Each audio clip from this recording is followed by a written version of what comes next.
जसं मी म्हटलं की 1990च्या काळापासून तुम्ही राजकारणामध्ये सक्रिय आहात. डहाणूमध्ये तुमचं काम फारच उल्लेखनीय होतं. नगरसेविका, आमदार. आता याच्या पुढचा राजकीय प्रवास ताई कसा असेल? काही रूपरेषा आखून ठेवली आहे का स्वतःसाठी? मी स्वतःला खूप भाग्यशाली समजते की एक शेतकऱ्याची मुलगी असेल, बहुजन समाजातली महिला असेल. मला माझ्या पक्षाने खूप काही दिलं. त्याच्यामध्ये पहिली डहाणू नगरपालिकेची महिला नगराध्यक्ष होण्याचा सन्मान मला मिळाला. डहाणू नंतर मुंबईतील दहिसरची पहिली महिला आमदार होण्याचा मला सन्मान मिळाला. आणि पक्षाकडे पक्षनिष्ठा ही माझ्यासाठी सर्वस्व आहे की मला पक्षाने जे काही दिलं त्याच्यात मी समाधानी आहे.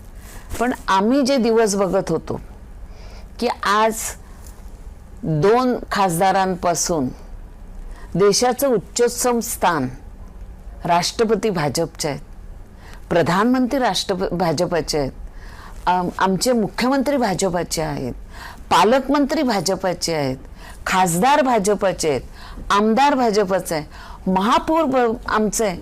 हे दिवस बघणं हे माझं भाग्य आहे की ज्या संघर्षासाठी आम्ही लढलो त्याचं कुठेतरी आज आम्हाला फळ मिळतंय. हे बघून जो आनंद आहे ना, तो दुसरा कशात आनंद नाहीये. त्याला जोडून माझा असा प्रश्न आहे की सध्या नेते जे आहेत ते पदासाठी एका पक्षातून दुसऱ्या पक्षामध्ये उडी मारताना आपल्याला दिसतात. तुम्ही मात्र पक्षाशी कायम एकनिष्ठ राहिलात. नेतृत्व बदल होत असताना हे असे टिकून कसे राहिलात तुम्ही? हे बघा,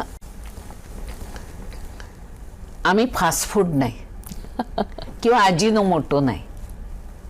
आम्हाला पक्षनिष्ठा ही एकच निष्ठा आहे. नेतृत्व बदललं तरी भाजपची निष्ठा बदलत नाही.